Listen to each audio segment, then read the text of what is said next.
Assalamualaikum warahmatullahi wabarakatuh. Sebelumnya perkenalin, nama saya Lokahita Prayudken Kayla Putri dengan NIM 202312210059. Pada kesempatan kali ini saya akan mempresentasikan salah satu keputusan penting yang sedang saya pertimbangkan. Apakah setelah lulus S1 ini mau lanjut langsung bekerja atau lanjut ke pendidikan S2 atau lanjut dengan menjalankan keduanya. Saya memilih topik ini karena keputusan tersebut akan sangat mempengaruhi masa depan saya, baik dari sisi karir, pengalaman, pendidikan, dan kondisi finansial. Oleh karena itu, saya mencoba mengambil keputusan ini menggunakan pendekatan ilmiah dan teori pengambilan keputusan yang telah saya pelajari di semester ini. Ketika memikirkan setelah lulus kuliah saya akan kemana, saya menyadari bahwa ada beberapa pilihan yang harus saya tentukan. Pilihan pertama adalah langsung bekerja, ya mungkin agar bisa memperoleh penghasilan dan pengalaman kerja lebih cepat. Tapi untuk pilihan kedua adalah melanjutkan studi S2 untuk meningkatkan kualifikasi akademik dan memperbesar peluang karir di masa depan. Sedangkan pilihan ketiga adalah bekerja sambil melanjutkan S2 yang tentu memiliki tantangan lebih besar, tapi juga menawarkan manfaat yang lebih banyak. Karena ketiga pilihan tersebut sama-sama menarik, saya perlu melakukan analisis lebih objektif agar keputusan yang diambil tidak hanya berdasarkan perasaan, tapi juga berdasarkan pertimbangan rasional. Kita lanjut ke analisis alternatif. Setelah mengetahui keputusan saya, langkah berikutnya adalah menganalisis setiap alternatif keputusan. Yang pertama itu tadi tentang langsung bekerja.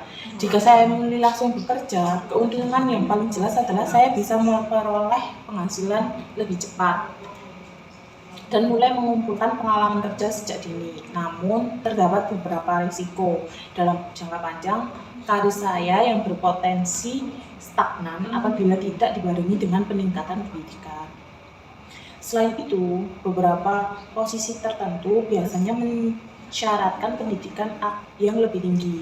Berdasarkan penilaian saya, peluang keberhasilan alternatif ini adalah 70%, dengan nilai manfaat rata-rata sebesar 7. Lanjut, yang alternatif kedua itu adalah melanjutkan studi S2. Alternatif kedua ini lebih fokus melanjutkan studi S2.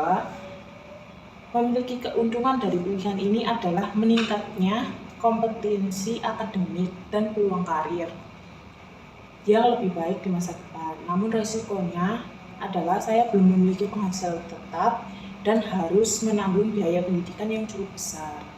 Untuk alternatif ini, saya memberikan probabilitas keberhasilan dengan sebesar 60% dan nilai manfaat sebesar 8. Selanjutnya, alternatif ketiga, bekerja sambil kuliah S2. Alternatif terakhir adalah bekerja sambil melanjutkan S2. Menurut saya pilihan ini menawarkan manfaat yang paling lengkap, karena saya tetap bisa mendapatkan penghasilan, pengalaman kerja, sekaligus meningkatkan pendidikan. Tentu saja ada tantangan tersendiri yang harus dihadapi, terutama dalam mengatur waktu dan menjaga kondisi fisik maupun mental agar tidak mengalami burnout. Saya menilai peluang keberhasilannya cukup tinggi, yaitu 80% dengan nilai manfaat rata-rata 9. Agar keputusan yang diambil semakin kuat, saya juga melakukan cost benefit analisis. Dari sisi manfaat, saya bisa memperoleh penghasilan, pengalaman kerja, peningkatan kompetensi, gelar S2, serta peluang karir lebih baik. Sedangkan dari sisi biaya atau pengorbanan, saya harus mengorbankan waktu, tenaga, dan biaya pendidikan. Selain itu, terdapat risiko kelelahan karena harus menjalankan dua peran sekaligus. Namun setelah dibandingkan, manfaat yang diperoleh jauh lebih besar dibandingkan biaya yang harus dikeluarkan. Agar keputusan ini tidak hanya menjadi rencana, saya telah menyusun langkah-langkah implementasi dalam jangka pendek. Saya akan fokus mencari pekerjaan sesuai bidang saya dan saya minati serta mempersiapkan dana pendidikan. Dalam jangka menengah, saya akan mulai menjalani studi S2 sambil tetap menjaga performa kerja. Sedangkan dalam jangka panjang, target saya adalah menyelesaikan studi S2, memperoleh peningkatan karir, serta mencapai stabilitas finansial dan profesional. Hasil dari presentasi saya tadi, kira-kira kamu ada tanggapan nggak tentang salah satu keputusan yang aku ambil atau hasil dari keputusan yang aku ambil ini? Ya, dari semua penjelasan kamu tadi ya Ita, jadi itu memang sangat menarik dan juga sudah kamu perhitungkan menggunakan tools atau alat-alat yang sudah kamu hitung tadi. Nah, dari ketiga alternatif itu, yang pertama tadi kan setelah S1 kan langsung bekerja, atau yang kedua tadi melanjutkan S2. Nah, yang ketiga ini yang kamu pilih kan, bekerja sambil S2. Nah, ini memang sangat kompleks dan menarik. Nah, kenapa sih kamu akhirnya bisa memutuskan bahwa yang kamu ambil ini mantap di alternatif ketiga? Karena setelah aku melakukan analisis tadi, aku merasa pilihan itu sesuai dengan kebutuhan yang aku miliki saat ini. Aku ingin punya penghasilan, tapi aku juga ingin mendapatkan pengalaman kerja, tapi di sisi lain aku juga ingin meningkatkan pendidikan dan kompetensi, karena kan beberapa perusahaan memiliki persyaratan untuk pekerjaan dengan nilai pendidikan yang tinggi gitu. Oke. Nah, tapi memang sih kamu akan mendapatkan keduanya, tapi bukannya kalau bekerja sambil kuliah itu bukan hal yang mudah ya, soalnya kan kita harus membagi bagaimana tuntutan saat bekerja dan bagaimana tuntutan saat kuliah, seperti itu, supaya bisa tetap dua-duanya tuh fokus. Iya, aku setuju sih itu. Itu memang resikonya agak besar. Tapi keputusan yang aku pilih karena itu sebelum memutuskan aku juga memasukkan faktor resikonya ke dalam analisis. Aku sadar ada kemungkinan kelelahan atau burnout biasanya yang sering banget ada nih. Tapi aku menilai risiko tersebut masih bisa dikelola melalui manajemen waktu yang baik, memilih program S2 yang fleksibel mungkin, atau mengatur jadwal pendidikan S2 yang bisa mengikuti pekerjaan, mungkin seperti itu, serta menjaga kesehatan fisik dan mental. Oke. Nah, kalau seperti itu, kenapa tidak kamu itu fokus bekerja dulu, baru nanti kalau misalkan tabungannya udah cukup, nanti kamu bisa lanjutkan ke S2? Karena mungkin bagi sebagian orang kan mereka merasa safe kalau misalkan sudah ada tabungan gitu, baru maju ke melanjutkan ke S2. Nah, itu kira-kira kenapa kamu nggak fokus bekerja dulu seperti itu? Itu sebenarnya alternatif yang cukup baik. Bahkan dalam analisisku juga peluang keberhasilannya itu hampir 70% ya. Tapi aku melihat kalau semisal pendidikan ditunda terlalu lama, itu ada kemungkinan motivasi kita buat belajar itu turun gitu. Karena sudah nyaman bekerja. Selain itu, aku ingin memanfaatkan usia yang masih produktif untuk belajar sekaligus membangun karir. Oh iya juga sih. Kalau misalnya kondisi ekonomi berubah nih suatu saat, kita kan nggak akan pernah tahu ya kondisi kedepannya itu seperti apa, atau biaya kuliah itu akan ada kenaikan. Nah, itu apakah keputusan yang kamu ambil itu masih relevan di saat itu? Oke. Jika kondisi ekonomi berubah, pastinya aku perlu melakukan evaluasi ulang sih. Karena keputusan yang baik harus fleksibel terhadap perubahan situasi juga kan. Salah satu mitigasi yang aku siapkan adalah mencari program beasiswa, terus mencicil tabungan, sama mencicil tabungan pendidikan sejak awal, atau memilih kelas karyawan yang lebih sesuai dengan kondisi keuangan. Iya, ya juga sih, aku juga setuju. Nah, kamu tadi kan menyebutkan peluang keberhasilannya itu kan sebesar 80% ya. Nah, sebenarnya dari mana sih angka itu berasal? Bukankah itu hanya perkiraan saja ya? Benar, angka tersebut merupakan estimasi berdasarkan dari kondisi ya, kondisi dan kemampuan yang aku miliki saat ini. Dalam teori pengambilan keputusan itu, probabilitas sering digunakan untuk memperkirakan kemungkinan keberhasilan suatu alternatif. Nah, angka itu bukan jaminan pasti berhasil sih, tapi menjadi alat bantu untuk membandingkan di setiap pilihan kita, gitu. Buat lebih mencari secara objektif. Oke. Iya, tapi menurutku ini ada satu kelemahan dari keputusanmu itu tadi.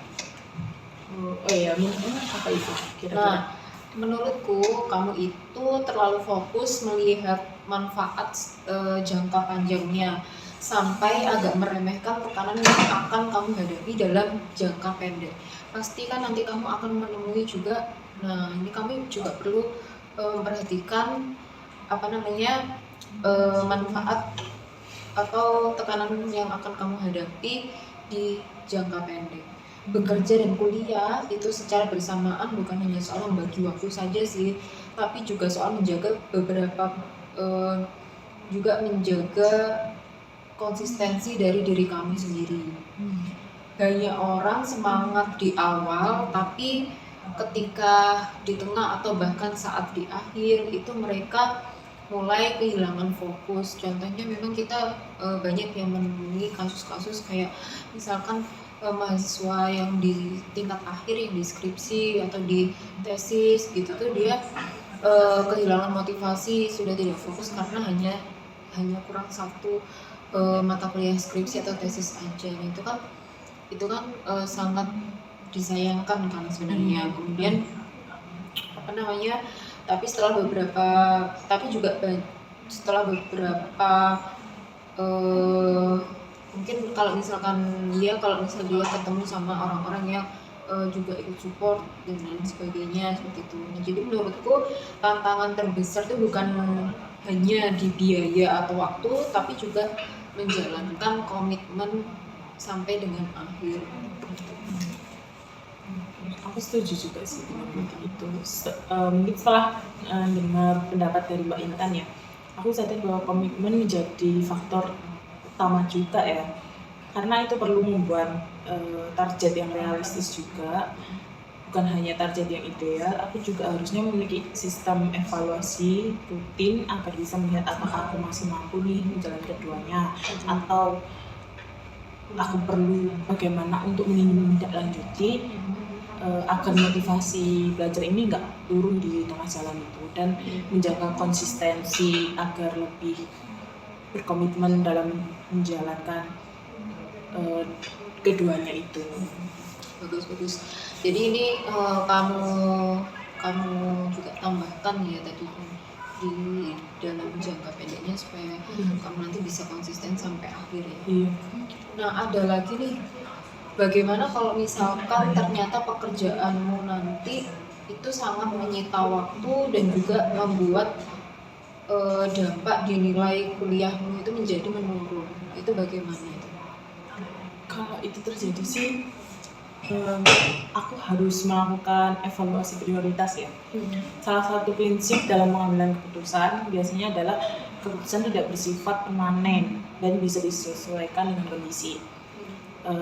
kondisi yang berubah. Jika ternyata beban kerja mungkin terlalu tinggi, aku bisa mengambil jumlah mata kuliah yang lebih sedikit atau mencari alternatif pekerjaan yang lebih fleksibel. Kan sekarang banyak nih freelance gitu, apalagi di web sekarang tuh banyak juga freelance yang bisa membantu income anak pelajar atau mahasiswa gitu. Mungkin lebih seperti itu sekarang. Ya, itu juga bagus juga sih untuk alternatif ke depan. Nah, setelah mendengarkan semua penjelasanmu itu, aku jadi bisa memahami alasan kenapa kamu memilih bekerja sambil melanjutkan studi S2, yaitu menurutku keputusanmu itu cukup rasional juga karena didukung dengan analisis kebutuhan, probabilitas, expected value, kemudian cost benefit analysis, yang mana sekian banyak tools analisisme itu tadi itu sudah sebenarnya cukup untuk menjawab tantangan dan juga membaca kemungkinan-kemungkinan terjadi di masa mendatang. Baik, sebelumnya aku mengucapkan terima kasih banget buat Mbak Intan ya, karena Iya, udah sama-sama. mau diajak diskusi. Ya, Setelah diskusi ini aku jadi tahu gitu loh, awalnya kan lebih fokus pada manfaat yang aku peroleh itu apa. Mungkin bekerja sambil kuliah S2 itu manfaatnya besar, tapi dari kritik dan pertanyaan yang diberikan sama Mbak Intan tadi, saya menyadari bahwa faktor komitmen sama konsistensi itu penting banget untuk menjalankan keduanya ini. betul.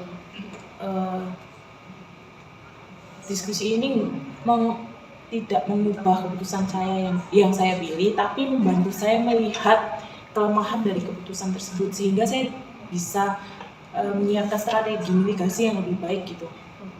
Saya menyadari bahwa keputusan yang baik bukanlah keputusan yang sempurna, melainkan keputusan yang sudah mempertimbangkan manfaat, resiko, dan rencana antisipasinya. Karena itu saya tetap memilih bekerja sambil melanjutkan studi S2, tetapi dengan komitmen untuk melakukan evaluasi berkala terhadap kondisi akademik, pekerjaan, dan kesehatan saya.